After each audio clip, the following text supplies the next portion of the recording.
Hello, what's up mga idol? So ngayon, December 24 mga idol. So Merry Christmas sa lahat.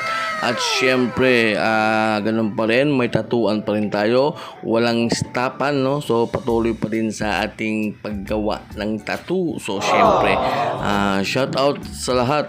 No, yun nga, Merry Christmas. And yun, shout out din sa ating client ngayon na si Boss Idol Sedi, no? So agaw natin yan mga idol, nanggaling pa lang Dalaget mga idol. So yun yung request nga pala niya mga idol is ewan ko anong design to, basta para siyang bottles na may may utak sa loob. So basta tingnan niyo na lang mamaya yung final result mga idol. Siyempre shout out pa din sa ating sponsor, Big Waps, Cartridges at sa Bronzy. So yun, making video lang to mga idol, kaya medyo hindi mo na ako mag-shoutout sa ating mga solid followers. So kasi making nga lang. So yun si Boss Idol Agaw Sedi. So shoutout sa iyo Agaw.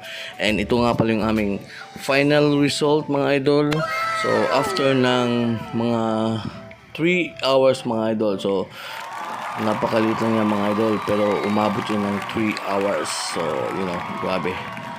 So at pasensya na sa aking boses mga idol, medyo kakagising ko lang. So madali ang edit lang to mga idol, kasi marami pa tayong i-edit na video. So yun, so maraming salamat mga idol at umabot kayo hanggang dito. So don't forget to like, comment and share. So yun lang mga idol, good luck and Merry Christmas.